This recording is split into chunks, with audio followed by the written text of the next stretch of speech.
Bismillahirrahmanirrahim. Alhamdulillahi rabbil alamin wa bihi nasta'in ala umuri dunya waddin. Asyhadu an la ilaha illallah wahdahu la syarikalah wa asyhadu anna Muhammadan abduhu wa rasuluh. Allahumma shalli wa sallim wa barik ala nabiyyina Muhammad wa ala alihi wa sahbihi wa man tabi'ahum bi ihsanin ila yaumiddin, amma ba'du. Ikhwas sekalian wal akhwat yang dimuliakan oleh Allah Subhanahu wa taala. Alhamdulillah, pada kesempatan pagi hari ini menjelang siang ya, sudah jam 11, kita akan memulai pembahasan kita bab yang baru, yang mana bab yang baru ini adalah melanjutkan apa yang sudah kita bahas tentang tauhid, keutamaan tauhid, kemudian bahaya syirik, dan al-khawfu minasyirk, yaitu pentingnya kita takut akan terjerumus ke dalam kesyirikan. Karenanya bab-bab yang akan kita temukan pada kesempatan yang akan datang tentu babnya minasyirki kada wa kada. Di antara bentuk kesyirikan adalah ini dan itu. Karena sudah pernah kita jelaskan bahwasannya tauhid atau tahqiq tauhid, menegaskan tauhid, mempraktekkan tauhid, melaksanakan tauhid tidak akan sempurna tanpa seseorang mengkufuri taghut, tanpa seseorang menjauhi perbuatan syirik. Maka di antara bentuk dari penjagaan kita terhadap tauhid, atau di antara bentuk ketauhidan kita kepada Allah Subhanahu wa taala adalah kita menghindari perkara-perkara yang bisa menjerumuskan kita ke dalam kesyirikan. Nah, barakallahu fiik, boleh minta tisu ya, akhi. Dan di antara bentuk-bentuk syirik, coba antum lihat bab-bab berikutnya, lihat di daftar isi dulu. Tolong dibacakan daftar isi, lihat daftar isinya saja. Ya. Apa saja di antara daftar isinya setelah bab yang kita bahas? Bacakan, barakallahu fiik.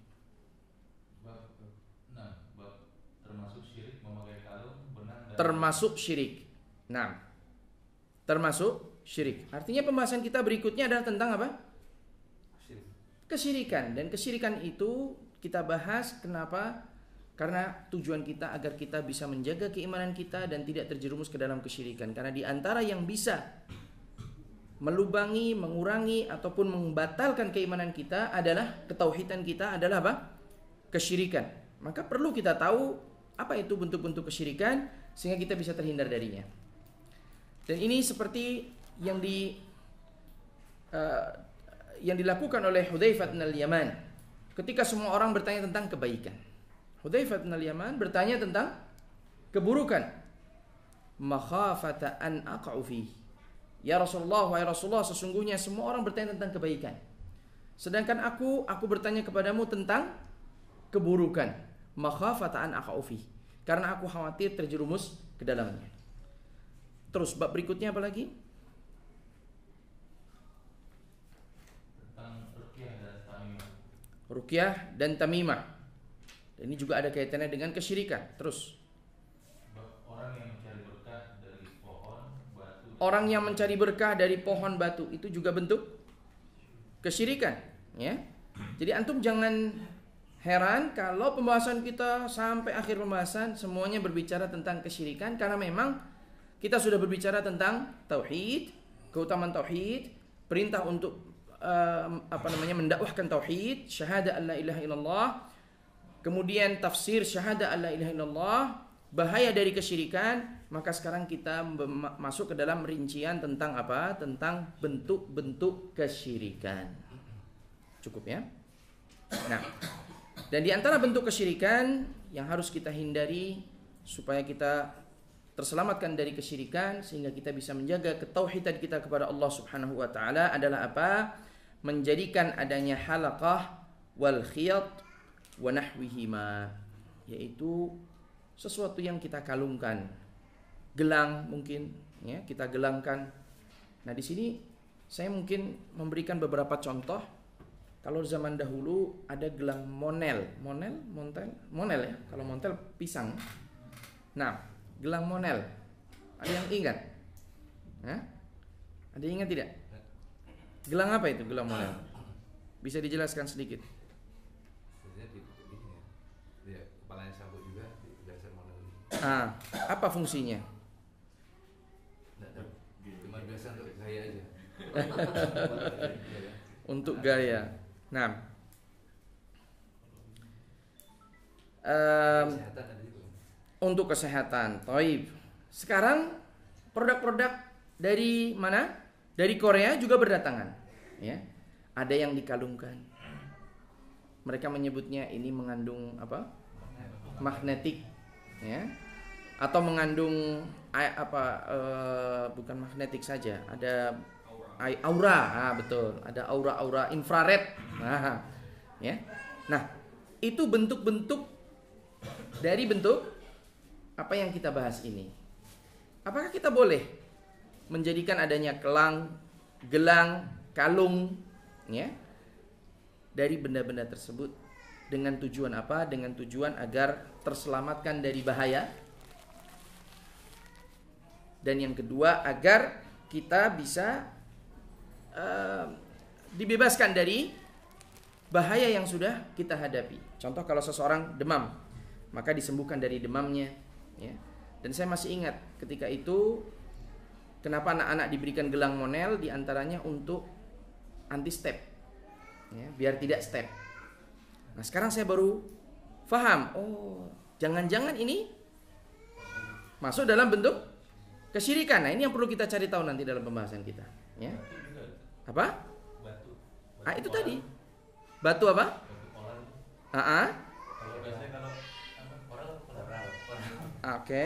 kalau waktu itu kalau misalkan sakit perut supaya karena nggak nemuin toilet. Oke. Masukin ke saku. Nah, itu yang akan kita bahas dan akan kita pelajari pada kesempatan kali ini. Apa hukum menggunakan alat-alat seperti ini? Ada yang dikalungkan, ada yang digelangkan.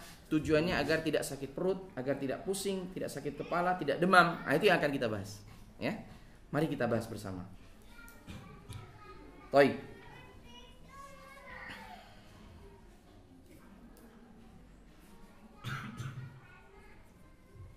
Bab minasyirki libsul halqa wal khiyat wa nahwihima li raf'il bala au daf'i.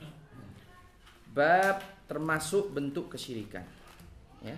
Nah, ini biasanya kalau kita bahas yang seperti ini serem nih, ya. Umat biasanya sukanya yang keutamaan.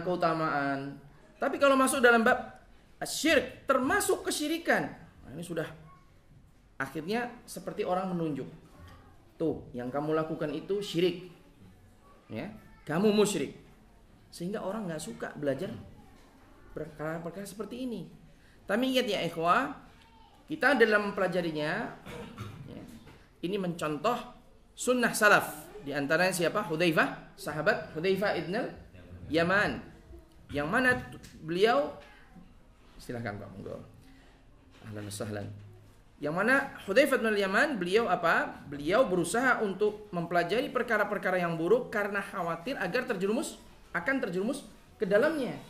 Dan perkara ini perkara yang patut dan perlu untuk kita pelajari. Sama seandainya dalam kehidupan sehari-hari, seseorang mungkin perlu mengajarkan kepada anaknya bahwa api itu panas, pisau itu tajam, ya. Dan saya yakin pasti kalian akan mengajarkan, pasti seorang orang tua atau ibu atau bapak pasti akan mengajarkan kepada anaknya benda-benda yang membahayakan.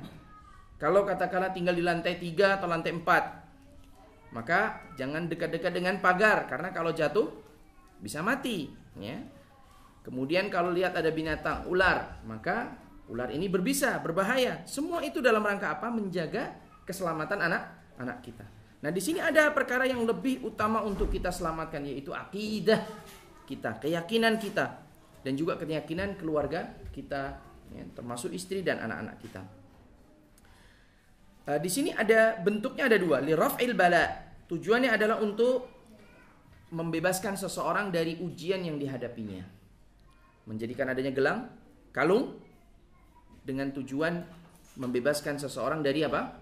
Dari penyakit, kesusahan, permasalahan yang dihadapinya. Kalau demam maka menyembuhkan demamnya. Kalau sakit perut menghilangkan sakit perutnya. Ya. Maka ini bentuk yang pertama. Bentuk yang kedua audaf'u atau menolaknya. Apa makna menolaknya? Artinya agar apa? Menjaganya. Jadi mencegahnya, betul. Mencegahnya agar perkara yang tidak diinginkan itu tidak terjadi padanya. Ya, seperti umpamanya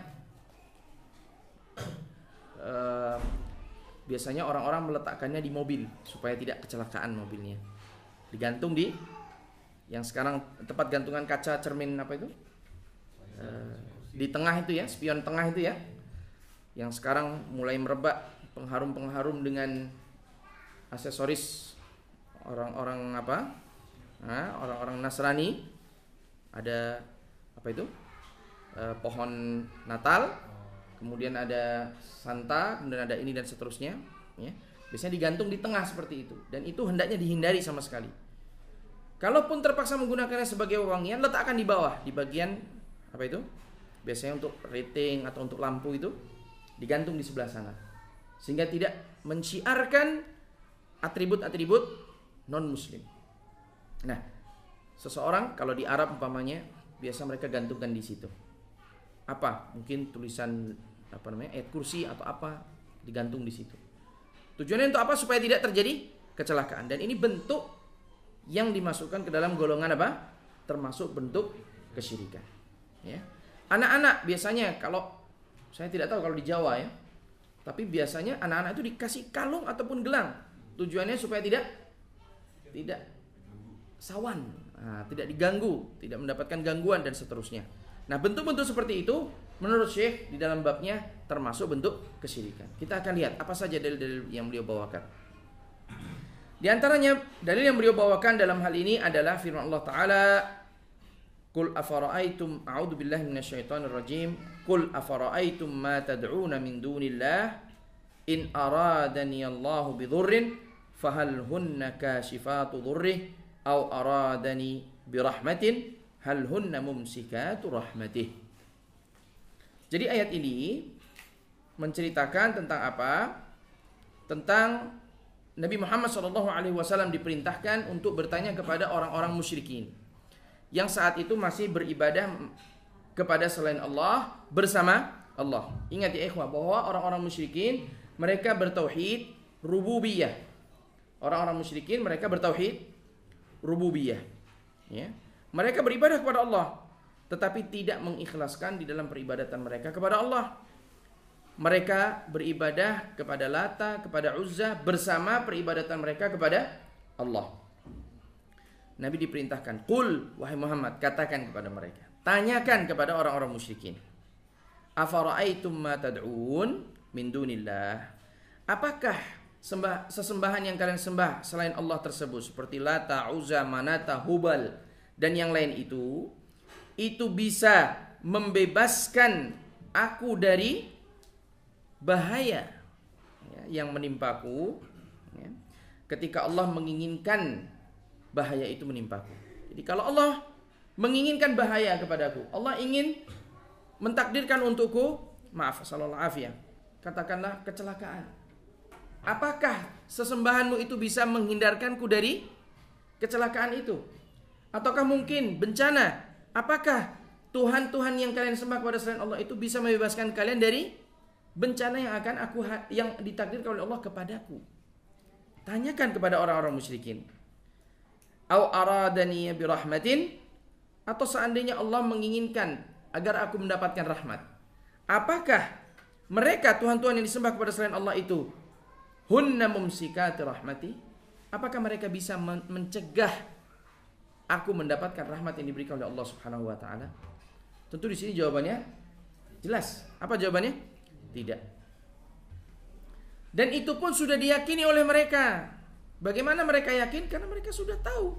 Ketika mereka dalam keadaan terpaksa, yaitu sedang di tengah lautan, di dalam badai yang begitu besar, apa yang mereka lakukan? Mereka tinggalkan semua sesembahan dan mereka hanya menyembah Allah Subhanahu wa taala, mentauhidkan Allah di saat itu. Karena mereka tahu tidak ada yang bisa menghilangkan kesusahan, tidak ada yang bisa menyelamatkan dari bencana kecuali Allah Subhanahu wa taala. Lalu kenapa mereka masih beribadah kepada selain Allah? Itu pertanyaannya.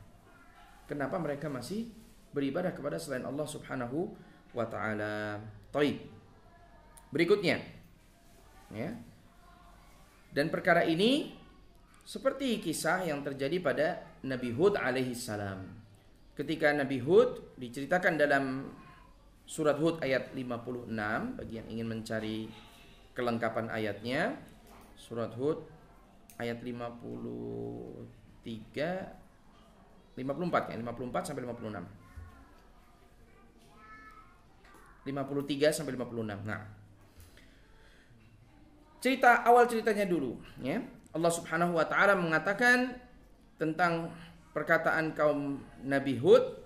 Qalu, mereka mengatakan, Yahudu ma ji'tana bibayyinatin wa ma nahnu bitariki alihatina an qaulika wa ma nahnu laka bimu'minin. Kaum Ad berkata, hai Hud, kamu tidak mendatangkan kepada kami satu bukti nyata. Padahal Nabi Hud sudah menunjukkan ayat-ayat Allah Subhanahu wa taala, sudah menjelaskan tentang berita-berita dari Allah Subhanahu wa taala, wahyu dari Allah Subhanahu wa taala. Lalu berita apa lagi? Bayinah apa lagi yang ingin mereka dapatkan? Sebenarnya mereka ingin mendapatkan bayinah, kejelasan dalam bentuk nyata. Contohnya, apa yang diminta oleh kaum Hud? Ya, ada beberapa kaum umpamanya. Mereka meminta anzil alaina ma'idatan minas sama. Beberapa di antara mereka mengatakan, ya wahai Nabi, datangkan kepada kami ma'idah, makanan dari langit. Itu yang mereka minta. Ya. Atau utus kepada kami, tunjukkan kepada kami malaikah. Ya. Itu yang mereka ingin cari. Mereka ingin mendapatkan bukti yang nyata. Dan kalaupun itu dipenuhi, kalaupun para nabi tersebut meminta kepada Allah dan dipenuhi oleh Allah Subhanahu wa taala, mereka pun tidak akan beriman dengannya. Maka di sini mereka menolak beriman kepada Hud karena sesungguhnya kesombongan yang ada di dalam hati mereka, bukan karena Nabi Hud tidak mendatangkan petunjuk atau bayinah. Ya.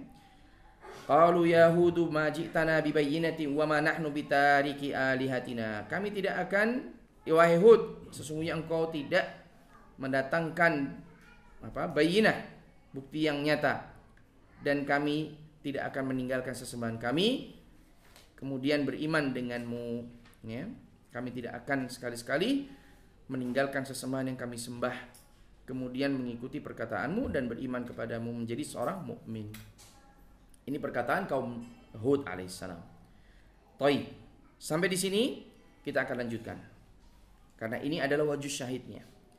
Kemudian kaumnya mengatakan, in naqulu illa taraka ba'du alihatina bisu.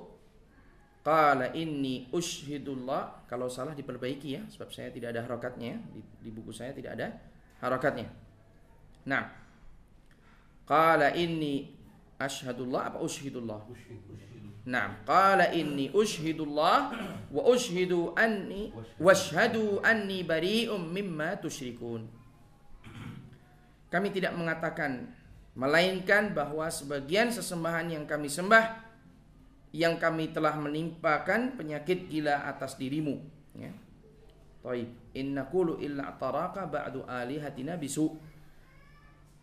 Kami tidak mengatakan melainkan bahwa sebagian sembahan kami telah menimpakan penyakit gila atas dirimu.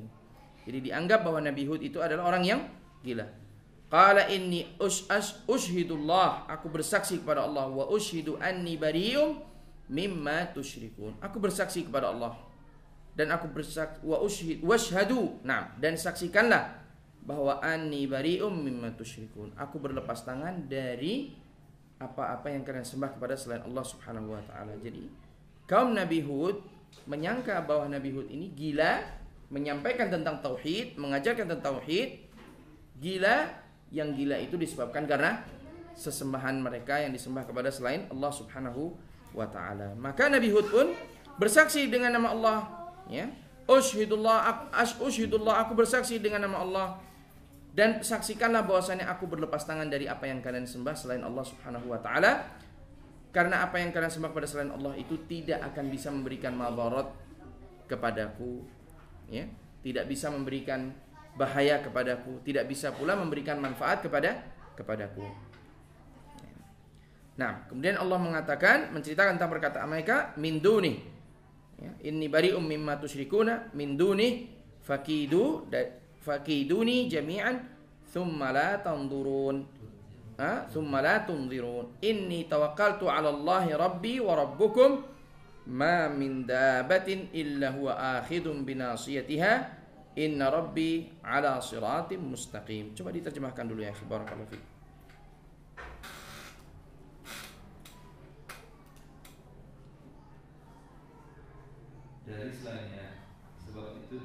Dari selainnya siapa yang dimaksud? Dari selain Allah Subhanahu wa taala. Sebab itu jalankanlah tipu dayamu semuanya terhadapku, dan janganlah kamu memberikan tangguh kepadaku. Sesungguhnya aku bertawakal kepada Allah, Tuhanku dan Tuhanmu.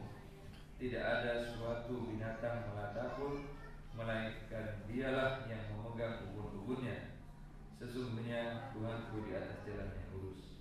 Nah, Nabi Hud alaihissalam melanjutkan dan mengatakan, ya, fakiduni, dari selain Allah Subhanahu wa taala, min duni fakiduni, maka lakukanlah tipu daya yang ingin kamu lakukan semuanya, thumma la tanzurun, ya, la tunzirun, ya. Nah, ditangguhkan, ya. Kemudian janganlah kamu memberi tangguhan kepadaku. Artinya, kalau memang ingin membahayakanku, silakan bahayakan aku. Karena aku bertawakal sepenuhnya kepada Allah Subhanahu wa taala. Dan mungkin antum pernah mungkin kita pernah membahas tentang sebuah hadis yang menceritakan tentang apa? Tentang bagaimana Allah Subhanahu wa taala sebuah hadis yang antum masih ingat mungkin? Siapa yang ingat hadisnya? Jadi seandainya yaitu hadis siapa? Ada yang ingat hadis siapa? Ya, Ibn Abbas mungkin, ya, atau Ibn Umar. Nabi mengatakan,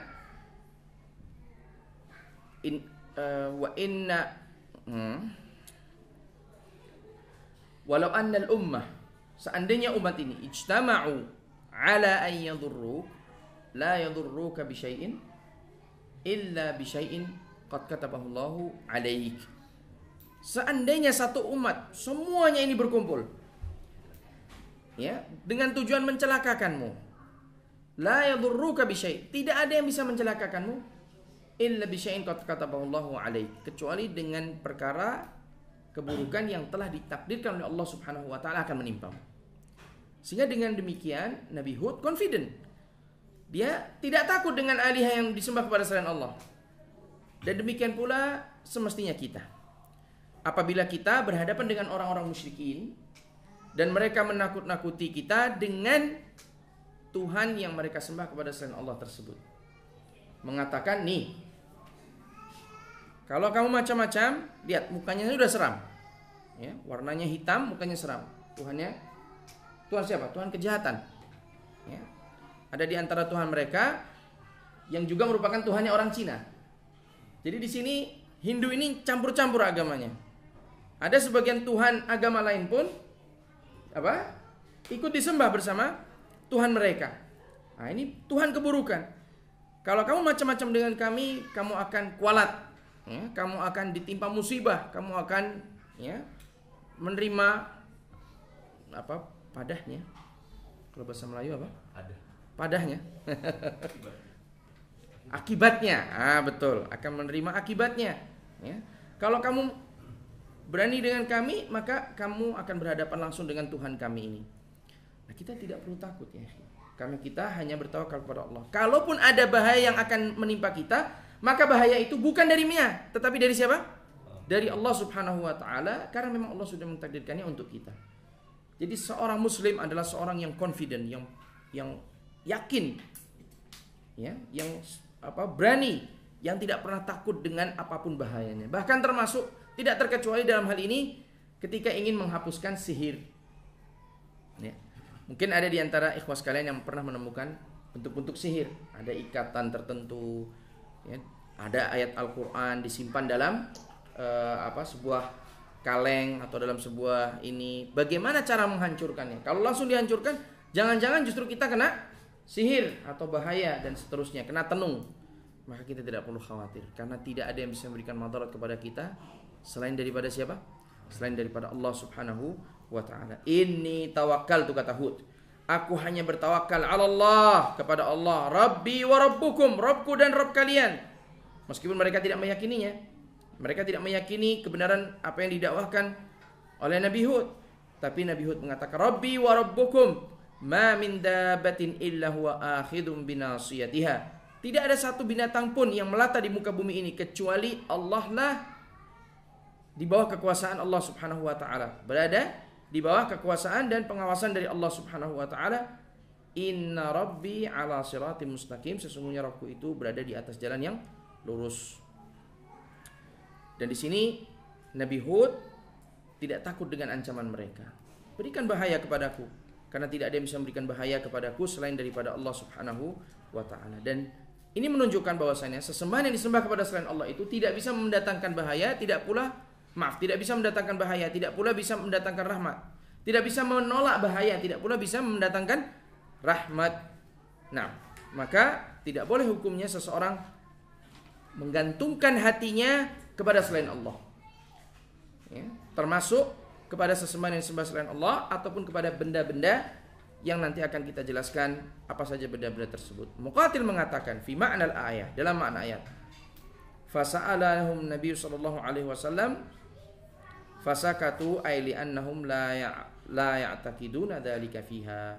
Maka ketika mereka ditantang oleh Nabi Hud, mereka di sini sakatu, terdiam.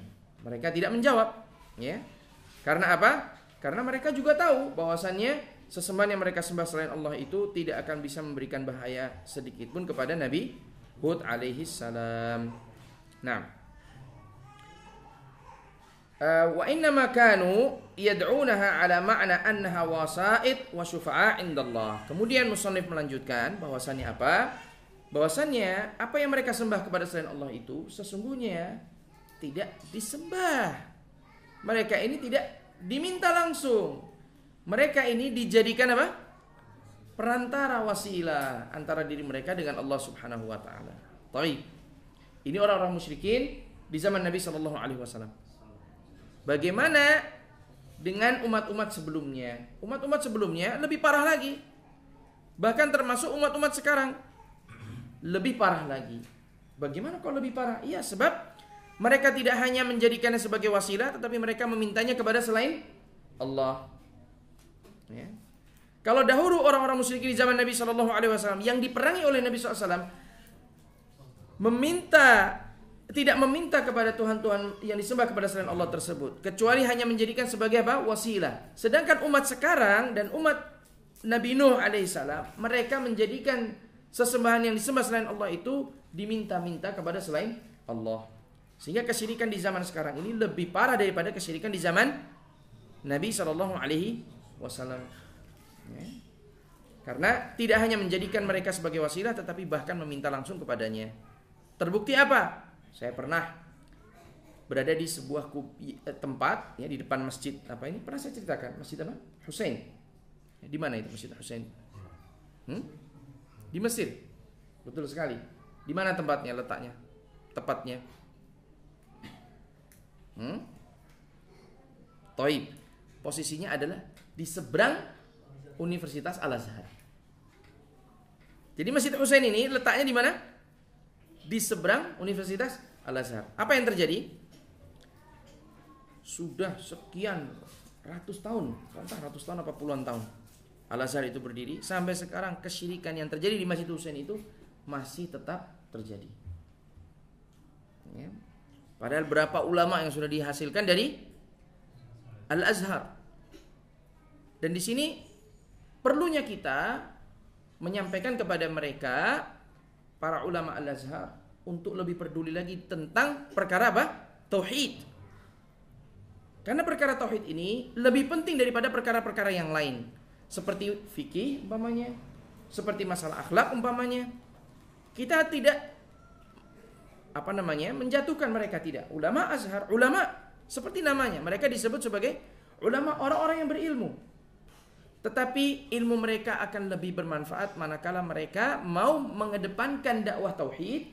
Karena Nabi SAW di dalam berdakwah tauhid ini, beliau mendahulukan daripada dakwah yang lainnya. Alangkah baiknya apabila mereka menekankan perkara-perkara tauhid sebelum perkara-perkara muamalah. Ya, muamalah dengan kufar, muamalah dengan yang lainnya, ini lebih semestinya belakangan. Dan mereka kedepankan tauhid, sehingga kesyirikan yang terjadi di Masjid Husain di depan di seberang Universitas Al-Azhar itu bisa dibebaskan secepat mungkin. Ya. Dan apa yang terjadi di sana? Yang terjadi di sana, mereka meyakini bahwasannya di tempat itulah dikubur kepala Husain. Nah, saya belum paham ketika itu, hanya sholat saja di sana. Padahal kalau saya tahu ada kuburan tersebut, maka sholat saya tidak sah. Ya. Ternyata di sana setelah selesai sholat, pintu dibuka di bagian kiblat, pintu dibuka, kemudian orang pada berkumpul di situ. Ini apa tuh, kok rubung-rubung kayak lalat, ya, merubung kayak lalat, maksudnya berjubel-jubelan. Oh, ternyata mereka di situ meratap, menangis, meminta kepada Husain, ya Husain, atini walad, ya Husain, zawijni, ya Husain, kata. Meminta kepada siapa? Husain, bukan meminta kepada Allah.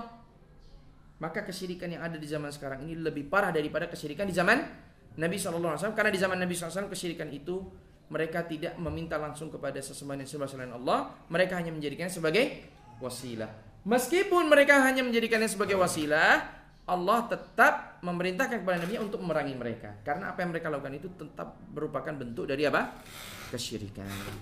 Nah, perhatikan dalam firman-Nya. Allah mengatakan, ala lillahi dinul khalis. Ketahuilah bahwasanya bagi Allah. Ini dalam surat apa ya? Az-Zumar kalau tidak salah. Surat apa? Saya kurang paham juga ya. Di antaranya dalam surat Az-Zumar atau dalam surat yang lainnya. Ala lillahi dinul khalis. Ketahuilah bahwasanya bagi Allah agama yang ini seluruhnya. Ya. Walladzina ittakhadhu min dunihi awliya. Adapun orang-orang yang telah menjadikan selain Allah ini sebagai wali-wali, ma na'buduhum, mereka mengatakan, kami tidak menjadikan mereka sebagai Tuhan yang kami sembah, melainkan liyuqarribuna ilallahi zulfa, hanya mendekatkan diri kami kepada Allah Subhanahu wa taala. Innallaha yahkumu bainahum, sesungguhnya Allah yang menjadi hakim di antara mereka, fima hum fihi yakhtalifun, di dalam apa yang mereka perselisihkan. Innallaha la yahdi man huwa kadibun kafar, sesungguhnya Allah tidak akan memberikan petunjuk kepada orang-orang yang dusta dan kufur. Ayat ini menunjukkan bahwa orang-orang yang menjadikan Manat, Hubal sebagai wasilah, perantara antara diri mereka dengan Allah, termasuk orang-orang kufar. Termasuk orang-orang apa? Kufar, orang-orang musyrikin. Dan karenanya Nabi SAW masih memerangi mereka. Baik, saya carikan. Alladzina takhadhu min duni awliya zulfa. Baik, saya carikan ya. Supaya antum tidak susah ya. Cari pada kata-kata zulfa, akan lebih mudah. Nah, kalau sudah terbiasa mencari, mudah insyaallah. Ada dalam surat Az-Zumar ada. Ya. Az-Zumar ayat 3 betul ya? Baik.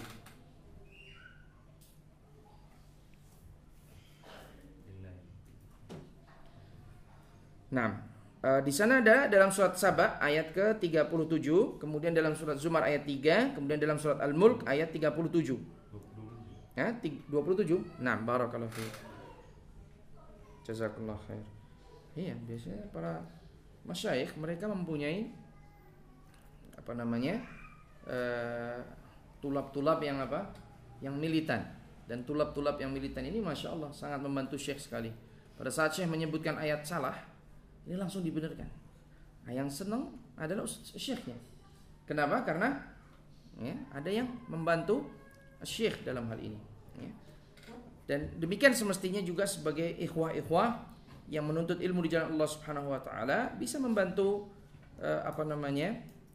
ustadznya ya, manakala ustadz memerlukan bantuan di saat mengajar. Barakallahu fikum. Kemudian kita lanjutkan. Allah Subhanahu wa taala berfirman, "Tsumma idza massakumud-dhur fa ilaihi tajra'un thumma idza kushifa dhur. Ada di ayatnya, ada di tempat antum.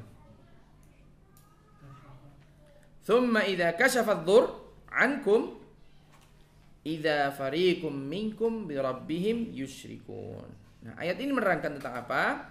Ayat ini menerangkan tentang apabila mereka tertimpa musibah, maka mereka mengeraskan suara mereka berdoa kepada Allah Subhanahu wa taala.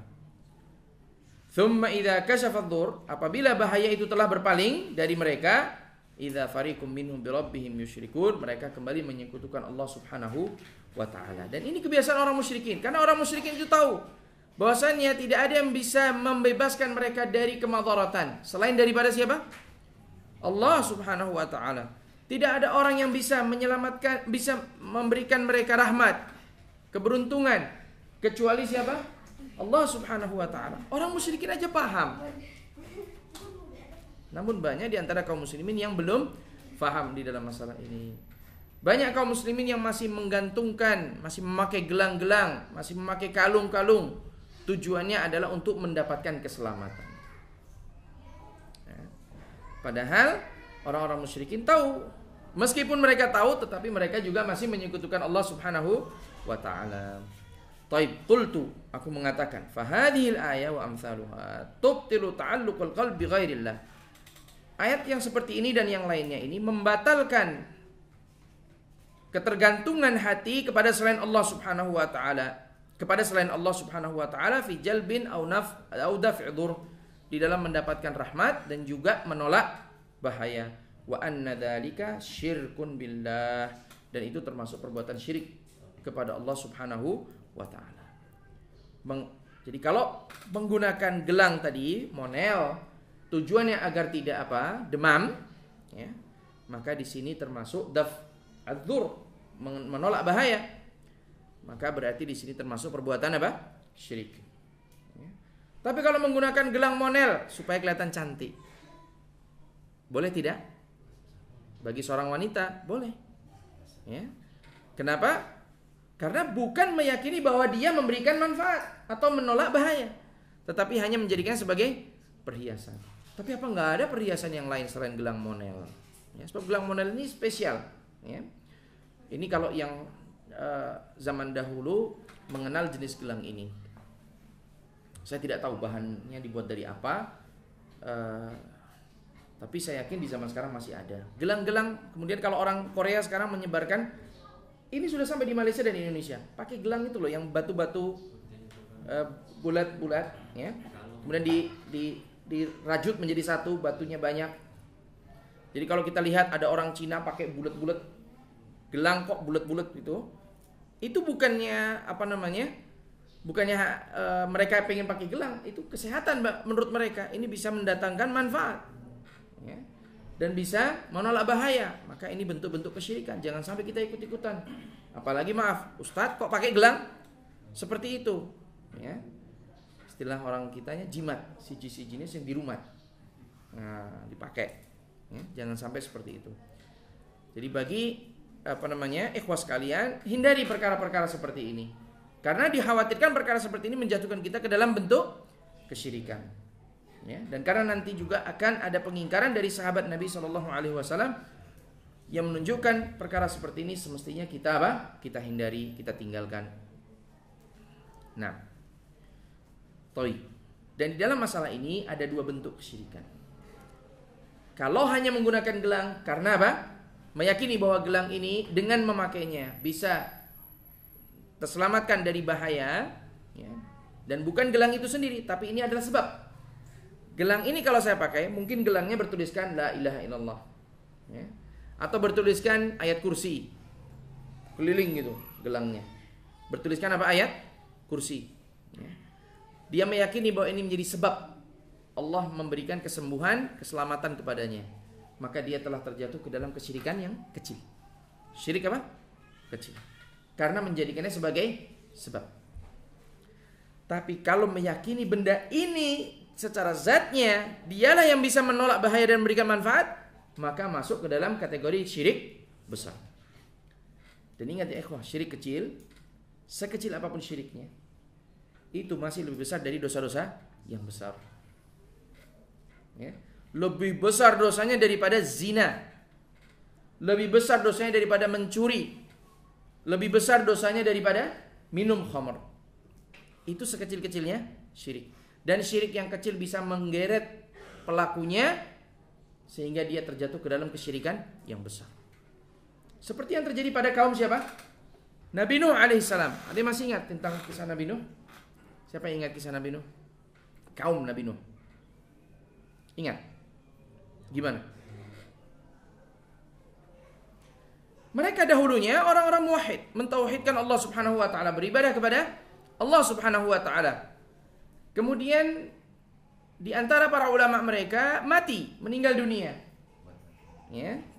Dan ketika ulama mereka yang mengajak mereka untuk bertauhid kepada Allah meninggal dunia, mereka menjadi lemah, lemas. Sudah tidak ada daya dan upaya lagi, malas. Ya salah. Kalau ustadznya nggak ngajak kajian, ya nggak kajian, kan gitu. Ya, semangatnya kalau apa? Kalau ada yang ngajak kajian. Sekarang kalau semuanya diam, nggak ada yang ngajak kajian, nggak ada yang mau menjadi tuan rumah kajian, ataupun ustadznya juga diam aja, nggak ngajak kajian. Ya, kesempatan buat nulis umpamanya. Maka apa? Ya libur kajian. Ya. Ustadznya merasa apa? Wah, nggak diingatkan kok, nggak dikonfirmasi, nanti jangan-jangan datang nggak ada muridnya. Ya, maka nggak kajian. Begitu pula murid-murid nggak ada ustadz atau ustadz nggak kelihatan, ya kesempatan nggak ngaji kan gitu. Ya, kita masih ingat mungkin waktu kita zaman TPA kita. Kalau kita pergi ke TPA, meskipun saya nggak pernah ikut TPA ya. Bapak biasanya mendatangkan guru ngaji ke rumah. Ya. Dan ketika itu, wah masih kecil ya. Itu tahulah anak laki kecil. saat diperdengarkan, ya, naik ke meja, lari ke sana, lari ke sini. Giliran malam, bapak tahu bahwa saya tidak ngaji atau nggak benar ngajinya, dipanggil sama bapak, sini. Sudah. Sekarang baca hafalanmu tadi. Ketika nggak hafal, sapu. Kalau bukan sapu apa? Bukan, sulak itu kemucing belakangnya. Wah. Dan perkara itu sampai terbawa mimpi. Jadi ketika saya tidur, katanya saya ini membaca surat tersebut. Kebetulan waktu itu suratnya yang ma'ruf, yaitu surat Al-Bayyinah. Masih ingat Al-Bayyinah? Innal ladzina amanu. Muter lagi innal ladzina kafaru. Innal ladzina amanu. Kok enggak habis-habis? Ya. Maka saya dapat itu. Nah, syahid di sini ya ikhwah. Para ulama punya pengaruh sekali terhadap para pengikutnya, para santri-santrinya. Sehingga ketika kaum Nabi Nuh alaihissalam mereka apa? Kaum Nabi Nuh alaihissalam mereka kehilangan ulama. Nah, apa yang terjadi? Maka datanglah syaitan kepada mereka. Syaitan membisikkan kepada orang-orang kepada kaum Nabi Nuh, sudahlah supaya kamu bersemangat untuk ibadah dan ingat bagaimana kalian dulu beribadah bersama ulama-ulama kalian, jadikanlah, buatlah patung ya sebagai pengingat bahwa dahulu ulama kalian ini mengajarkan kepada kalian untuk beribadah. Maka mereka membuat patung ulama mereka. Siapa saja ulama mereka? Nah, barakallahu fiik. Kemudian mereka jadikan patung. Dan mereka tidak sembah kepada selain Allah. Mereka hanya menjadikannya sebagai pengingat. Kalau mau sholat, lihat, wah, semangat sholatnya. Kalau mau kajian, wah, mau ngaji baca Quran, lihat, wah, semangat. Sampai kaum ini mati. Setelah kaum ini mati, datang lagi syaitan. Syaitan mengatakan, dulu bapak-bapakmu meminta kepada mereka ini, patung-patung ini. Maka mintalah kalian kepada mereka agar kalian mendapatkan apa yang kalian inginkan. Jatuhlah kaum Nabi Nuh ke dalam kesyirikan disebabkan karena bisikan dan godaan dari siapa? Syaitan. Karenanya ya ikhwan, jangan pernah mendekati syirik sekalipun syirik itu bentuknya syirik yang kecil. Karena kesyirikan yang kecil itu bisa mengeret seseorang, menarik seseorang masuk ke dalam, terjerumus ke dalam dosa syirik apa? Yang besar. Seperti yang terjadi pada kaum Nabi Nuh alaihissalam. Taib wa fil ayah bayan anna Allah Ta'ala wasama ahla syirki bida'wati ghairillahi warraghbati ilaihi min dunillah wa tauhid lidzalika wa huwa an la yad'u illa Allah wa la yarghabu illa ilaihi. Di Di dalam ayat ini menerangkan kepada kita bahwasanya orang-orang yang menyekutukan Allah Subhanahu wa taala, mereka ini berdoa minta kepada selain Allah, mengharap kepada selain Allah. Sedangkan tauhid berlawanan dengan apa yang mereka apa yang mereka yakini. Tauhid mengharuskan kita untuk tidak berdoa kecuali kepada Allah, tidak mengharap kecuali hanya kepada Allah, tidak bertawakal kecuali hanya kepada Allah Subhanahu wa taala. Demikian pula tidak memberikan segala macam ibadah kecuali hanya diberikan kepada Allah Subhanahu wa taala. Wa kadzalika jami'an wa'al ibadati la yasluhu minha syai'un li ghairillah kama dalla dzalikal kitab was sunnah wa ijma' as-salaf wal ummah. Nah, kemudian yang berikutnya adalah hadis Imran ibn Husain ketika beliau melihat adanya orang yang menggunakan gelang. Nah, kita akan lihat hadisnya. An Imran ibn Husain radhiyallahu anhu anna Nabiy sallallahu alaihi wasallam ra'a rajulan fi yadihi halqah. Dari Imran bin Husain bahwa Nabi sallallahu alaihi wasallam pernah melihat seorang pemuda yang di tangannya ada terikat sebuah gelang. Min safarin, dari tembaga. Ya, gelang dari tembaga. Faqala ma hadhihi, apa ini? Nabi mengatakan, apa ini? Nah, di sini sebelum kita lanjutkan, kata-kata ra'a rajulan di sini hanya menyebutkan rajul mubham, tidak jelas siapa orangnya. Ya. Dijelaskan dalam riwayat yang lain bahwa orang itu ternyata adalah Imran ibn Husain sendiri. Ternyata orang itu adalah siapa? Imran ibn Husain sendiri. Yang mana Imran ibn Husain ini bukanlah dari golongan Ansar, dia adalah pendatang. Dia hanya pendatang, tetapi akhirnya menetap di kota Madinah bersama kaum Ansar. Dan Imran bin Husain ini, dia dan bapaknya, kedua-duanya masuk ke dalam Islam. Kisahnya sebelum bapaknya ini masuk ke dalam Islam, ya, bapaknya ini pernah ditanya oleh Nabi SAW, wahai Husain, kam ilahun ta'bud, berapa Tuhan yang kamu sembah? Jawabannya berapa? Sab'atun, 7 Tuhan yang aku sembah. Ajib, 7 Tuhan yang aku sembah. Sittatun fil ard wa wahidatun fis sama. Yang 6 ada di bumi, yang 1 ada di langit. Kemudian Nabi bertanya, siapa di antara Tuhan-Tuhan yang kamu sembah tersebut yang paling kamu mendekatkan diri kepadanya? Alladzi fis sama, yang di langit. Ya. Maka ini menunjukkan bahwasannya orang musyrikin saja sejak awal sudah tahu bahwasannya Allah berada di mana? Di langit. Dan memang petunjuk bahwasannya Allah ada di langit itu ditunjukkan berdasarkan Alkitab, was sunnah, dan ijma' para ulama salaf. Dan selalu seseorang berdoa meminta kepada Allah menghadap ke mana? Ke langit. Dan ketika Nabi SAW Isra Mi'raj, ketika Nabi SAW meminta dipalingkan arah kiblat dari Baitul Maqdis ke Ka'bah, kemana Nabi menghadap? Ke langit. Karena Nabi tahu bahwasanya Allah berada di langit. Dan itu adalah fitrahnya manusia, meyakini bahwasanya Allah itu ada di langit. Nah, kemudian berdoa meminta ke langit. Karenanya Allah mengatakan, qad nara taqalluba wajhika fis sama. Sungguh kami melihat bolak-baliknya kamu menghadap ke langit. Karena memang fitrahnya manusia meyakini bahwasanya ilah, Tuhan itu ada di langit. Kan enggak ada orang doa begini. Karena meyakini ilah, Tuhan ada di bawah, di bumi, enggak ada. Semua orang berdoa begini. Menunjuk kemana? Ke atas, karena yang diminta berada di atas. Ya. Karena menolak bala. Nah, habis gini imamnya minta menolak bala, dia balikkan begini. dibalikkan.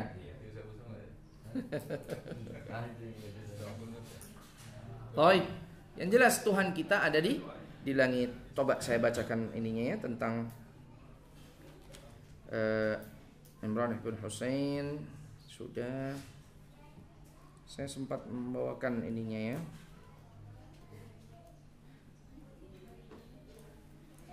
Baik, ini hanya sekedar faedah saja yang menunjukkan bahwasanya Imran ibn Husain ini Imran dan bapaknya ini hadits wa ahdin bil jahiliyah. Mereka baru saja masuk ke dalam Islam, ya. Baru masuk ke dalam Islam, sehingga pantas Imran ibn Husain ini terjatuh dalam bentuk kesyirikan, yaitu menggunakan apa? Gelang dari apa tadi? Di situ tembaga apa kuningan? Kuningan. Oh, kuningan. Barakallahu fiik. Gelang dari kuningan, ya. Tujuannya adalah untuk menyelamatkan dari bahaya. Nah, kemudian Imran bin Husain di sini tadi dikatakan dalam hadis, ra'a rajulan. Dia melihat, Nabi SAW melihat seorang pemuda. Siapa pemudanya? Pemuda yang mubham di sini dijelaskan dalam riwayat yang lain bahwa dia adalah Imran bin Husain itu sendiri. Kapan? Ketika beliau masih baru masuk ke dalam Islam. Belum lama masuk Islamnya. Fi yadihi halqah. Nabi melihat di tangannya ini ada gelang dari kuningan. Faqala, maka dia mengatakan, ma hadih. Apa ini? Kata-kata ma hadih, apa ini? Bukan pertanyaan biasa, tetapi pertanyaan ingkari, ya, pertanyaan yang bentuknya apa? Pengingkaran. Mahadi, apa-apaan ini? Nah, gitu kalau boleh dibahasa Indonesia kan. Apa-apaan ini? Apa yang kamu pakai? Ya. Tetapi Imran masih polos, orang lurus kalau di sini. Maka dia pun menjawab, ya Rasulullah. Dia tidak tahu bahwa ini perkara syirik. Ya Rasulullah, sesungguhnya ini adalah menyelamatkanku dari demam. Ya, dari penyakit demam yang dirasakannya, ya. Qala inziha. Nabi memerintahkannya untuk apa? Melepaskannya. Lepaskan. Dan kata-kata inziha ini menunjukkan lepas dengan keras. Artinya jangan pernah memakainya lagi, istilahnya begitu, ya. Cabut. Jangan pakai lagi. Lepaskan, begitu. Ya.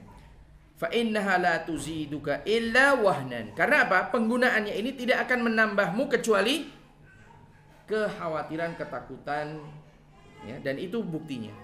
Tidak ada orang yang menggunakan gelang seperti itu kecuali justru dia bertambah rasa takutnya, ya, kepada perkara yang dikhawatirkan dan ditakutinya itu. Coba orang-orang yang tidak pernah pakai gelang seperti antum mungkin, ya. Kalau demam ya tinggal minum obat, besoknya istirahat, besok sembuh. Tidak pernah takut akan terkena penyakit demam. Kalau dengki ya tinggal cari darah, donor darah. Ya, banyak makan jambu, sembuh. Mencari sebab. Ya. Tetapi menggunakan gelang untuk menjadi sebab tertolaknya bala, demam dan seterusnya, ini termasuk perkara apa? Yang bisa menambah rasa takut kepada perkara yang ditakuti itu. Fa innaka law mutta. Kemudian Nabi menambahkan, kalau kamu meninggal dunia, wahiyya alaik, dan kamu masih menggunakannya, ma'aflahta abada, kamu tidak akan beruntung selamanya. Nabi mengingkari di sini dengan keras. Seandainya kamu mati, gelang ini masih ada padamu dan tidak kamu lepas, dan kamu masih meyakininya ini sebagai sebab yang bisa menyebabkanmu terbebas dari bahaya, dari penyakit demam dan yang lainnya. Ingat dulu kota Madinah terkenal dengan demam, yang akhirnya didoakan oleh Nabi SAW agar demamnya dipindah kemana? Juhfah. Kalau sekarang daerahnya namanya Rabil, ya. Maka apa? Maka lepaskanlah, sebab kalau kamu mati gelang ini masih menempel padamu, maaflah ta'abada, engkau tidak akan beruntung selamanya. Artinya engkau akan merugi, karena apa yang kau lakukan ini termasuk dalam perbuatan syirik, dan kamu akan dimasukkan ke dalam neraka. Pertanyaannya, mungkin ada yang bertanya, apakah orang yang melakukan dosa syirik kecil ini kekal di dalam neraka? Nah, apa jawaban antum? Ma antum taqulun?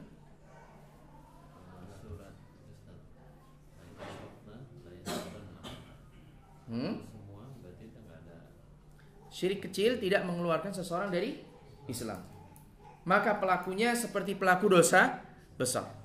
Di bawah kehendak Allah Subhanahu wa taala. Insya'adzaba, kalau Allah menghendaki akan disiksa dulu, kemudian dimasukkan dalam surga, wa insya'a ghafaralah, kalau Allah menghendaki akan diampuni terus dan dimasukkan ke dalam surga tanpa disiksa. Ya. Jadi pelaku dosa kecil, pelaku syirik kecil tidak mengeluarkannya dari Islam sehingga tidak membatalkan keislamannya, tidak membatalkan amalnya. Ya. Yang membatalkan amalnya adalah pelaku syirik besar. Dan bentuk-bentuk syirik kecil macam-macam. Pernah masih ingat kita bahas di antara bentuk syirik kecil? Ketika itu seseorang pernah mengatakan kepada Nabi Shallallahu Alaihi Wasallam, Masya Allahu wa syi'ta, atas kehendak Allah dan kehendakmu. Apa kata Nabi SAW? Aja'altani lillahi niddan wa huwa khalaqak. Apakah engkau menjadikanku sebagai tandingan bagi Allah Subhanahu wa taala sedangkan Dia zat yang menciptakanmu? Dan ini menunjukkan bahwa bentuk-bentuk syirik kecil itu diantaranya adalah kata-kata Masya Allahu wa syi'ta, ya, atas kehendak Allah dan atas kehendakmu. Atau mungkin seseorang mengatakan berkat Allah dan berkatmu, ya. Kalau tidak karena Allah dan karenamu, maka ini bentuk syirik apa? Kecil. Tetapi syirik kecil akan menggeret seseorang ke dalam syirik yang besar. Nah, dan kata-kata la aflahu abada, ma aflahta abadan, kamu tidak akan beruntung selamanya, ini menunjukkan bahwa pelakunya akan disiksa oleh Allah Subhanahu wa taala di dalam neraka. Karena orang yang falah, orang yang beruntung akan dibebaskan dari api neraka. Ya. Wa fihi, di dalamnya apa faedah yang lain yang bisa kita dapatkan? Fihi syahidul li kalamis sahabah. Di dalamnya ada apa? Ada penguatan terhadap perkataan sahabat, inna syirkal asghar akbarul kabair. Bahwasanya syirik kecil itu lebih besar dosanya dari dosa-dosa besar.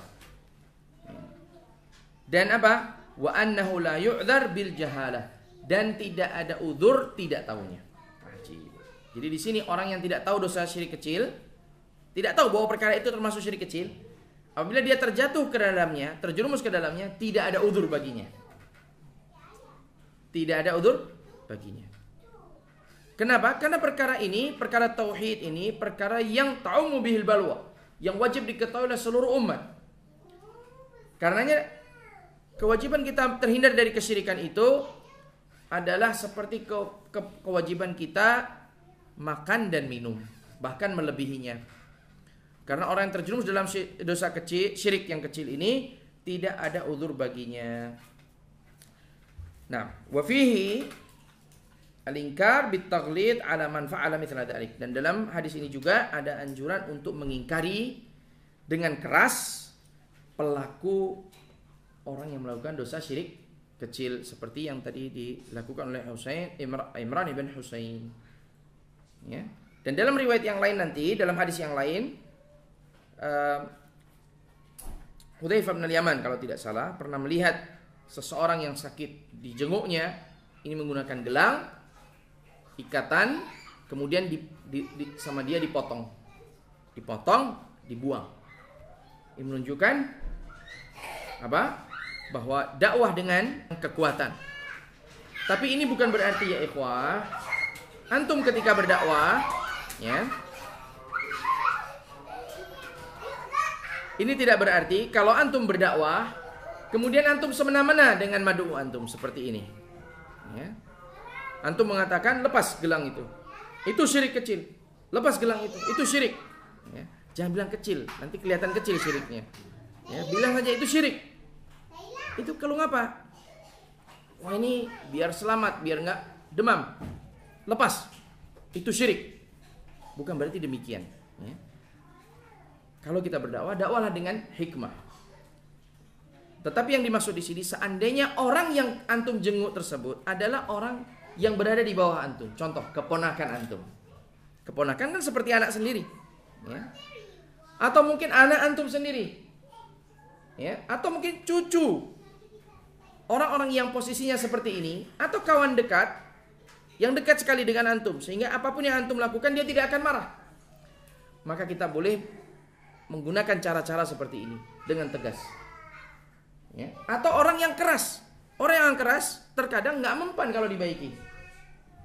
Ayolah, itu dilepaslah. Nggak mempan. Mempannya kalau apa? Diambil, dibuang. Mempan. Seperti yang dilakukan oleh Nabi SAW kepada seorang sahabi. Seorang sahabat Nabi SAW menggunakan gelang, cincin. Terbuat dari apa? Emas. Karena kedekatan Nabi dengan sahabat ini, maka Nabi pun mengambil cincin tersebut dari jarinya dan dibuang. Coba. Dari mana kita tahu kedekatan Nabi dengan sahabat ini? Dari mana kita tahu kedekatan Nabi dengan sahabat ini? Ayo. Ingat tidak ya, perkara ini pernah saya bahas. Toi. Dari mana kita tahu kedekatan Nabi SAW dengan sahabat ini? Siapa yang ingat lanjutan hadisnya? Sahabat yang lain mengatakan kepadanya, "Khudhu, ambillah cincin itu." Apa jawabannya? "Wallahi la akhudhu ma ramahu Rasulullah sallallahu alaihi wasallam." Demi Allah, aku tidak akan mengambil apa yang sudah dilempar oleh Nabi sallallahu alaihi wasallam. Ini menunjukkan kedekatan sahabat itu dengan Nabi SAW. Dia tidak marah sama sekali, nggak kesah, orang Melayu bilang. Ya, karena kedekatan Nabi dengan sahabat ini, Nabi melemparnya dengan keras. Karena apa? Karena cintanya Nabi kepadanya. Seandainya Nabi tidak melemparnya, benda ini akan menyebabkannya disiksa di api, di dalam api neraka. Maka dia dibebaskan dari siksaan tersebut oleh Nabi SAW. Tapi itu kalau orangnya sudah dekat. Kalau kita masih jauh, orang asing, orang baru, ketemu di mana? Angkot. Ya. Antum lihat laki-laki pakai apa? Cincin emas atau gelang emas, kemudian antum lepas. Antum dianggap jambret, dikejar antum. Ya. Ya. Antum bilang ini syirik. Gelang, tahu kan? Dukun-dukun biasanya pakai gelang hitam tuh ya. Ya. Itu tiba-tiba antum ambil langsung lempar. Ini syirik. Wah, antum bisa digebukin massa itu. Ya. Pengikutnya ada ratusan, satu kampung semuanya datang meminta bantuannya. Antum bisa digebukin di situ. Maka dakwah disesuaikan dengan siapa mad'u antum. Kalau mad'u antum orang-orang yang masih masih belum dekat, maka dakwahlah dengan kebaikan, dengan ucapan yang lembut dan seterusnya. Tapi kalau sudah kedekatannya begitu tinggi, lakukan apa yang ingin antum lakukan, seperti yang dilakukan oleh sahabat Hudzaifah bin Al-Yaman pada lanjutan hadis yang berikutnya. Nah, hadis berikutnya lagi, walahu an Uqbah bin Amir marfu'an man ta'allaqa tamimatan fala atammallahu lahu.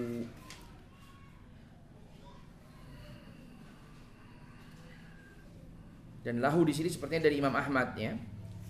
Dari Uqbah bin Amir, hadis dari Uqbah bin Amir marfu' sampai Nabi SAW. Nabi bersabda, man ta'allaqa tamimah, barang siapa yang menggantungkan tamimah, benda gantungan, fala atammallahu lahu, maka Allah tidak akan menyempurnakannya. Wa man ta'allaqa wada'ah, asyahid pada kata-kata ini, sebab tamimah akan kita bahas pada kajian yang akan datang. Wa man ta'allaqa wada'atan fala wada'allahu lahu, barang siapa yang menggantungkan wada'ah, yaitu gelang yang tujuannya adalah untuk keselamatan, fala wada'allahu lahu, maka Allah tidak akan menyelamatkannya. Wa fi riwayatin, dalam riwayat yang lain, man ta'allaqa tamimatan faqad asyrak, barang siapa menggantungkan tamimah maka telah menyekutukan Allah Subhanahu wa taala. Nah, ini dalam riwayat Imam Ahmad ya, seperti hadis yang tadi kita sebutkan. Nah, di sini maka menggantungkan barang gelang dan menggunakan gelang dan yang lainnya dengan tujuan menolak bala termasuk terlarang. Mungkin ada pertanyaan, Ustaz, bagaimana kalau kita berobat dengan obat-obat yang seperti itu? Contoh umpamanya, kalau yang pernah ditanyakan ke Syekh Ali Syekh, saya lupa Syekh Saleh kalau tidak salah, Syekh bagaimana dengan itu? Infrared yang memanaskan, ya, sinar infrared yang bisa menghangatkan tubuh seperti itu. Beliau mengatakan itu boleh, karena dokter mengatakan itu bermanfaat untuk tubuh. Jadi apa-apa yang dianggap bermanfaat untuk tubuh itu boleh, tetapi manfaatnya jelas, nyata ya. Seperti minum obat, ini boleh. Bahkan tadawau diperintahkan oleh Nabi SAW, berobat diperintahkan oleh Nabi SAW. Nabi mengatakan, tadawau ya ibadallah, berobatlah kalian wahai ibadallah.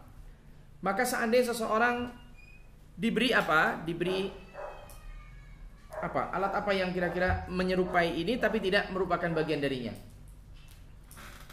Jadi gelang yang ada alat getarnya umpamanya. Jadi memang bergetar itu. Gelangnya bergetar umpamanya, ya. Dan getaran ini bisa bisa melancarkan peredaran darah di sekitar tangannya. Maka boleh menggunakan gelang itu. Karena bentuk gelang ini bukan gelang yang dianggap sebagai penolak bala atau pembawa manfaat, tetapi menjadikannya sebagai obat. Jadi berobat dengannya. Jadi pakai gelang itu ada baterinya. Nanti gelang itu setiap berapa menit akan bergetar sehingga peredaran darah di dalam di gelangnya, di tangannya ini akan lancar. Maka ini boleh. Ya.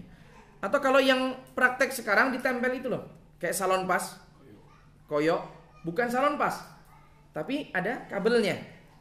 Kemudian belum pernah pakai. Waduh, antum nggak pernah pengobatan alternatif ya? Padahal ini di kedokteran ada. Ya, akupuntur identik dengan ini juga. Ya. Jadi ada di antara pengobatan alatnya saja dari barat. Alat getarnya itu dari barat. Ya. Dia menggunakan gel, bentuknya sebesar 3 jari begini, ditempel pada anggota tubuh yang sakit ataupun yang terasa sakit. 2 titik, sini sama sini umpamanya. Kemudian dinyalakan, nanti akan bergetar, memberikan rangsangan elektrik. Nah, rangsangan elektrik ini menyembuhkan dan ini boleh, ya, mubah, tidak terlarang karena manfaatnya jelas. Ya. Demikian pula tusuk jarum.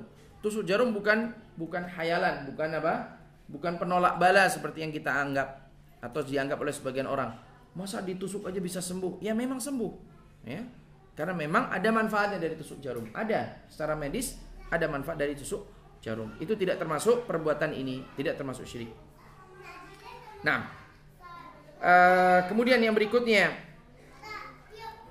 qala musannif rahimahullah taala Wali bin Abi Hatim an Hudzaifah. Ini hadis dari Hudzaifah bin Al-Yaman. Bagaimana Hudzaifah mengingkari perbuatan syirik yang dilihatnya. Annahu ra'a rajulan fi yadihi khaitun min huma. Hudzaifah melihat seorang pemuda yang dia ketika sakit dia menggunakan gelang ini, khait, ikatan tali, ya. Faqata'ahu, perhatikan kata-katanya, faqata'ahu, maka Hudzaifah memotongnya. Memotong, dibuang. Dan ini pengingkaran dengan keras. Kenapa? Karena mungkin kedekatan antara Hudzaifah dengan orang yang sakit ini. Seperti saya katakan tadi, mungkin ada keponakannya atau tetangganya, ya, sering bermain dengannya, sehingga dia tidak marah, sehingga ini hikmah, termasuk hikmah, ya, karena membebaskan saudaranya dari perbuatan syirik. Kemudian dia membaca firman Allah Taala. Perhatikan di sini beliau memberikan nasihat dengan membaca ayat Al-Quran. Allah berfirman, wa ma yu'minu aktsaruhum billahi illa wahum musyrikun. Dan sebagian besar di antara mereka itu yang beriman kepada Allah Subhanahu wa taala itu, mengaku beriman kepada Allah Subhanahu wa taala itu, sesungguhnya mereka ini menyekutukan Allah Subhanahu wa taala. Banyak orang-orang yang mengaku muslim, mukmin, tetap muwahhid, orang bertauhid, tetapi sesungguhnya mereka terjerumus ke dalam bentuk-bentuk kesyirikan seperti yang terjadi padamu. Maka apa yang kamu lakukan itu termasuk perbuatan syirik. Padahal ayat ini sesungguhnya membahas tentang kesyirikan besar, tetapi dijadikan dalil atas perbuatan syirik kecil. Dan ini boleh, menurut para ulama, boleh seseorang menggunakan dalil kesyirikan besar untuk menunjukkan bahaya kesyirikan itu atas perbuatan syirik kecil. Ya. Kenapa? Karena ini termasuk dalam keumuman kata-kata syirik. Ya, termasuk dalam keumuman kata-kata syirik. Nah, kemudian kita lanjutkan, fihi, di dalamnya ingkar mithla hadza wa in kana ya'taqid annahu sabab. Wajibnya mengingkari perbuatan seperti ini. Seandainya dia meyakini itu sebab, fal asbabu la yajuzu minha illa ma abahahu Allah. Maka sebab itu tidak boleh dilakukan kecuali apa yang dibenarkan oleh Allah Subhanahu wa taala dan Rasulnya. Padahal tadi Nabi sudah mengingkari siapa? Tadi Nabi mengingkari siapa? Imran ibn Husain. Menunjukkan bahwa penggunaan benda-benda seperti ini tidak dibenarkan. Penggunaan sebab seperti ini, menjadikannya sebab seperti ini tidak dibenarkan, ya. Karena dilarang oleh Nabi sallallahu alaihi wasallam. Ma'adam al-i'timadi 'alaiha. Wa amma tamaim wal khuyut wal huruz wat talasim, adapun tamimah, benda yang digantungkan, wal khuyut, biasanya di rumah-rumah sering di depan pintu digantungkan, ya, ada benda digantungkan. Antum sering lihat nggak? Kalau antum berziarah ke rumah orang, tiba-tiba antum lihat di depan rumahnya itu kok ada ya entah beras, entah apa, beberapa benda begitu. Ya itu tamimah, itu bentuk benda gantungan. Wal khuyut ataupun ikatan-ikatan, wal huruz ataupun kantong-kantong, ada kantongnya, biasanya di dalamnya ada rajahnya, wat talasim dan rajah, wa nahwi dzalika seumpama itu, mimma yaqiluhul juhal, yang belum difahami oleh orang jahil, fahuwa syirkun, maka benda-benda seperti ini termasuk syirik. Karena apa? Karena menggantungkan hatinya kepada selain Allah Subhanahu wa ta'ala. Maka wajib diingkari, wajib dihilangkan dengan perkataan ataupun dengan perbuatan sesuai dengan kemampuan. Wa illam ya'dzan fihi sahibuh, sekalipun pemiliknya tidak mengizinkan. Ya. Jadi harus diingkari ya akhi. Harus diingkari. Jadi jangan teragak-agak. Mungkin antum datangnya kurang sering, diseringkan. Setelah sering datang, baru antum ingkari. Ya. Kalau datang pertama langsung bawa kan aib, ya. Langsung datang pertama, kemudian Pak, apa itu Pak? Oh itu syirik itu Pak. Kemudian langsung diturunkan, langsung dibuang tempat sampah. Wow, antum bisa dibacok itu. Ya. Maka datanglah sering-sering. Wah, berarti rumah orang ini harus saya datangi setiap hari. Setiap hari datangi terus. Akhirnya waalaikumsalam. Nah, setelah datangi setiap hari, akhirnya dia tanya, Pak atau akhi, kenapa sih kalau antum datang tiap hari? Saya itu datang setiap hari karena saya berharap. Nah, ini mungkin diantara bentuk dakwah yang hikmah. Saya tidak tahu ya, tapi mungkin ini diantara bentuknya. Saya itu datang setiap hari karena saya berhusnudzon. Saya menduga, saya yakin bahwa benda yang di atas itu sudah disingkirkan. Ya. Makanya saya cek. Tetapi besok saya cek, ternyata belum disingkirkan. Besok lagi saya cek, belum disingkirkan. Ya. Maka saya datang setiap hari. Dan saya akan datang terus sampai benda itu disingkirkan. Yakin hari itu juga langsung disingkirkan, supaya besok enggak datang. Ya. Itu dakwah itu terserah caranya dengan cara antum. Bagaimana antum berdakwah disesuaikan dengan mad'u antum, disesuaikan dengan hikmah antum, ya, bagaimana antum berdakwah. Nah, barakallahu fiik. Baik, wa fihi, dan di dalamnya juga sihhatul istidlal sudah, wa fi athar 'anis sahabah ma yubayyinu kamal ilmihi bitauhid wa ma yunafihi aw yunafi kamalihi. Dan di dalam hadis ini juga ada apa? Athar dari sahabat menunjukkan bagaimana para sahabat Nabi sallallahu alaihi wasallam sempurnanya ketauhidan mereka, dan mereka tahu benda-benda, perkara-perkara yang bisa menafikan ketauhidan mereka secara sempurna ataupun mengurangi kesempurnaan tauhid mereka, ya. Jadi para sahabat faham betul tentang kesyirikan, baik syirik besar maupun syirik kecil.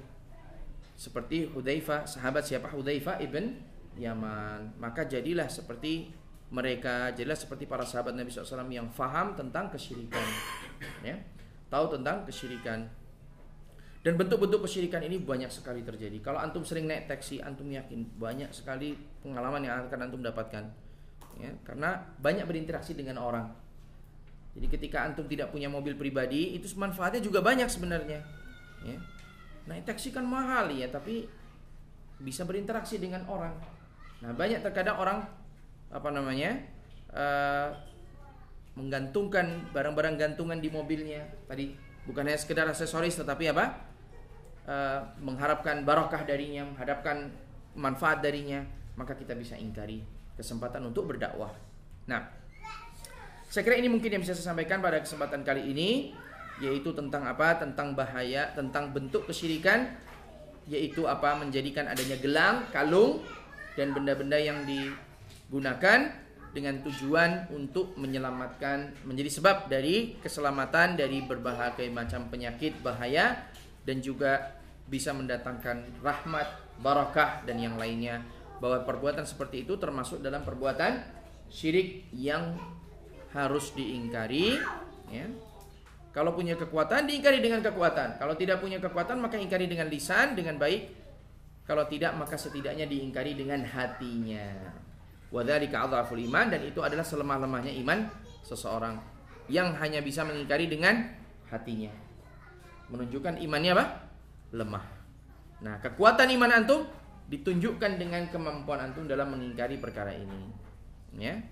Semoga Allah Subhanahu wa taala menjadikan kita sebagai orang-orang yang imannya kuat ya dan mampu untuk mengingkari perbuatan-perbuatan kesyirikan yang terjadi di masyarakat kita sehingga kita bisa membebaskan masyarakat kita dari siksaan api neraka. Ingat ya ikhwah, selalu hadis ini ya.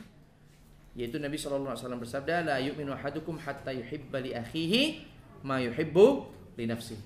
Tidak sempurna iman seseorang di antara kalian sampai dia mencintai saudaranya ya, mencintai sesuatu yang dia cintai untuk dirinya pada saudaranya ya. Jadi dia ingin dia mencintai dia mencintai ketauhidan dan benci akan kesyirikan, maka dia pun tidak menyukai, dia pun akan mencintai ketauhidan itu ada pada saudaranya ya, saudara muslimnya. Nah, saya kira itu saja. Wallahu taala wa sallallahu alaihi wasallam ajmain. Ada pertanyaan? Dipersilakan. Kalau kalung yang itu Ustaz. Sebentar, yang angkat tangan dulu. Nah. Supaya ummahat juga mendengarnya. Barakallahu fiik. Kalau kita meyakini obat itulah yang menyembuhkan kita, itu syirik besar, bukan hanya syirik kecil. Ya. Jadi di sini kita hanya boleh meyakini bahwa obat itu sebagai sebab kesembuhan kita. Jadi kalau minum ini, maka obat ini menjadi sebab kesembuhan kita dari penyakit kita. Yang menyembuhkan sesungguhnya adalah siapa? Allah Subhanahu wa taala. Bahkan menjadikan dokter sebagai penyembuh juga syirik besar, bukan hanya syirik kecil. Karena apa? Meyakini dokterlah yang bisa menyembuhkan. Wah, ini bahaya, ini syirik besar. Telah menuhankan dokter, menganggap dokter penyembuh. Ya, ini salah. Dokter hanya menjadi perantara. Karenanya para dokter juga perlu ilmu. Ya, para dokter juga perlu ilmu. Pasiennya diingatkan. Nah, ini dokter yang muwahhid, dokter yang ahli tauhid, ini bermanfaat sekali. Ketika mad'unya mengatakan, wah dok, terima kasih, kalau tidak karena dokter, ya, saya tidak akan sembuh. Jangan begitu, ya. Yang menyembuhkan itu adalah siapa? Allah. Nah, coba lihat, dengan menjadi seorang dokter bisa mengajarkan apa? Tauhid. Karenanya ya ikhwah, tauhid itu diperlukan oleh semua orang, semua kalangan, tidak terkecuali para dokter, psikiatris, psikiatris, psikiater. Ini juga perlu mempelajari tauhid. Karena tauhidnya perlu diajarkan kepada orang yang yang datang kepadanya. Ya, agar tidak salah di dalam meyakini bahwa kesembuhan itu adalah dari dokter, tetapi dari Allah Subhanahu wa taala. Nah, kalau dengan dokter menjadi perantara itu tidak menjadi terkategori. Tidak. Kalau dia menjadi sebab atau perantara dari kesembuhan, karena memang Allah memerintahkan dan Rasulnya juga memerintahkan. Ya. Tadawau ibadallah. Wahai hamba Allah, berobatlah. Dan Allah memang menjadikannya sebab dan musabab. Dan ketika itu diperintahkan, maka tidak termasuk kesyirikan. Barakallahu fiik. Monggo. Semoga belum lupa ya. Biasa orang kalau dipotong lupa pertanyaannya. Oh, alhamdulillah. Kalau yang intak yang kalung kalung yang mereka klaim ada penelitiannya bahwa ini memang ada gelombang magnetis. Apa segala macam itu, itu gimana? Oh, itu tadi pertanyaan kita ya? Ya, itu yang belum terjawab ya? Belum terjawab. Masya Allah, antum bisa aja nagih utang. Nah, itu tadi perlu dibuktikan dengan bukti yang nyata. Dan saya pun pernah ditawari benda-benda seperti itu. Sebenarnya minuman sih. Minuman yang kalau diminum ini bisa dia mengandung magnetik, gelombang segala infrared dan seterusnya, dan pokoknya minuman bervitamin lah. Bahkan nggak usah minum dulu, sekarang pegang aja ya, atau didekatkan, kemudian kamu angkat saya, kamu jadi kuat. jadi betul itu, saya masih ingat tuh ya. Iklannya begitu. Jadi sekarang gini, kotak minuman ini ditaruh jauh ya, belum didekatkan. Coba sekarang bapak angkat saya. Wah, bapak nggak kuat kan? Nah, coba alat ini saya didekatkan. Bukan alat, dia minuman, tetapi mengandung aura-aura begitulah. Didekatkan. Begitu didekatkan, coba angkat. Wah, sekarang kuat. Nah ini karena ini mengandung itulah mereka menyebutnya seperti itu. Nah, kalau memang bisa dibuktikan oleh dokter, maka tidak termasuk bentuk kesyirikan. Tapi kalau tidak bisa dibuktikan oleh para dokter dan yang lainnya, dan ingat ya ikhwah, antum tidak boleh meyakini tidak boleh membenarkan perkataan sembarang dokter. Ingat, hukum orang fasik tetap berlaku dalam hal ini. Allah melarang kita membenarkan perkataan orang yang fasik. Dan tinggal antum lihat orang kafir ini hukumnya fasik atau fiqah. Orang kafir semuanya apa? Fasik. Ingat itu. Jadi di antara yang memberikan review harus dokter yang muslim.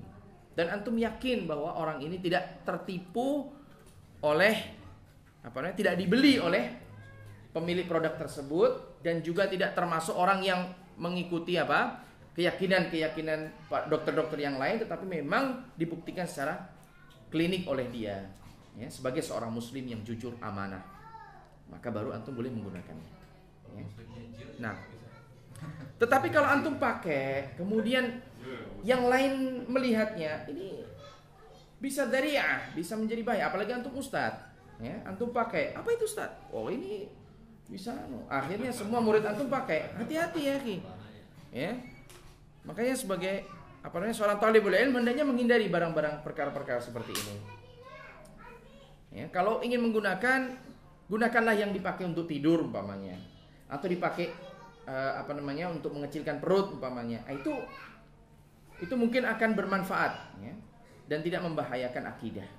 Tapi kalau yang nyata-nyata dipakai seperti gelang, ataupun sebagai kalung, ataupun sebagai, maaf kalau wanita, anting-anting dan yang lainnya, ini dikhawatirkan akan menjerumuskan dirinya dan orang lain kepada kesyirikan. Wallahu ta'ala alam. Kita terkena syirik atau tidak? Dari mana terkena syiriknya? Jadi memang di sini antum masih ingat mungkin kisah siapa? Nabi siapa? Oh bukan. Yang dia menggauli 99 orang wanita. Sulaiman ya? 100 kurang 1. 100 orang wanita. Sulaiman. Taib. Kemudian kalau saja dia mengucapkan insyaallah, maka selamat. Jadi untuk terjerumus ke dalam kesyirikan yang mana yang antum maksud ya? Apakah karena yakin bahwa perkara itu kemudian syirik? Wallahu a'lam ya. Karena itu ilmu pasti ya. Dari sisi mana antum memasukkan ke dalam kesyirikan? Melihatnya kan tadi kebanyakan pada obat. Obat itu mesti juga melalui suatu penelitian. Jadi tikusnya ada masalah, kelinci ada masalah. Oh, tingkat keberhasilannya 90% umpamanya. Maka ilmu tentang contohnya menghitung suatu struktur baja tertentu. Karena selama ini sudah dihitung oleh dites. Baja ini mampu kuat sekian, maka hitungan kita mengikuti rumusan itu. Sehingga bangunan ini insya Allah kokoh begitu ya. Nah, jadi Allah menentukan sesuatu di luar dengan hasil lab tadi. Taib. Kalau itu membawanya kepada kesombongan, ya, maka itu terlarang. Tapi kalau untuk masuk ke dalam kesyirikan, ranah kesyirikan saya tidak tahu. Wallahu a'lam. Tapi kesombongan iya, sama seperti kesombongan Qarun dan kesombongan yang lainnya. Ketika mereka membangun bangunan dari gunung diukir jadi rumah-rumah, mereka membanggakan diri mereka tidak akan hancur. Tiba-tiba diturunkan hujan, angin dan batu menghancurkan rumah-rumah mereka. Dan kesombongan seperti ini tetap dilarang dalam Al-Quran dan dalam Sunnah Nabi Shallallahu Alaihi Wasallam. Masuknya dalam bab kesombongan. Kalau kesyirikan saya tidak tahu dari mana sisi kesyirikannya. Masuk ke bertawakal kepada kemampuan diri sendiri. Ujub, maksudnya ujub kalau begitu. Iya, ujub, sombong. Untuk amannya Pak Dinasir ini selalu mengucapkan insyaallah ini orang ini oke. Iya, tentu seperti itu. Kita tidak boleh menjazamkan sesuatu karena apapun perkara itu di bawah kehendak Allah Subhanahu wa taala. Apapun perkara di dunia ini di bawah kehendak Allah Subhanahu wa taala. Jadi para engineer pun demikian ketika mereka yang ma'ruf di kalangan kita. Kapal Kapal laut Titanic ya, di kalangan anak-anak muda. Kapal Titanic diyakini bisa bisa kuat, tidak akan hancur, tetapi akhirnya karam juga dengan menabrak gunung es. Dan itu semua menunjukkan kekuasaan Allah Subhanahu wa taala. Seandainya memang terjadi benar, ya, karena ceritanya kabar ini kapal itu memang kejadian itu memang kejadian benar, kemudian diangkat menjadi sebuah film, ya. Kemudian dikenalkan kepada anak-anak muda sehingga menjerumuskan mereka ke dalam kemaksiatan yang besar, ya. Maka seandainya itu terjadi, memang itu Allah ingin menunjukkan kekuasaannya kepada kita. Dan masih banyak lagi kesombongan-kesombongan yang dilakukan oleh manusia yang dibatalkan oleh Allah Subhanahu wa taala. Semuanya di bawah kekuasaan Allah Subhanahu wa taala. Jadi kalau kita membangun, hendaknya kita tetap kita katakan insya Allah kuat, insya Allah sudah ini. Tapi kadang orang barat nggak mau. Kalau orang barat dibilang insya Allah, apa itu insya Allah? Oh, nggak penting. This is the secret word. Mungkin. Secret recipe. Secret word atau personal word. Bilang gitu aja. My personal word atau my special word. Gitu aja. Jadi nggak harus semuanya kita jelaskan. Nah, ada lagi yang lain? Cukup? Kita istirahat dulu sebab nanti akan kita lanjutkan tentang fikih. Ya. Pembahasan fikih kita nanti akan mencapai pembahasan tentang zakat fitri. Karenanya istirahat yang cukup, ya. Selonjor, luruskan kaki. Yang mau baring-baring, ya, istirahat betul. Subhanakallahumma wa bihamdika asyhadu an la ilaha illa anta astaghfiruka wa atubu ilaik. Assalamualaikum warahmatullahi wabarakatuh.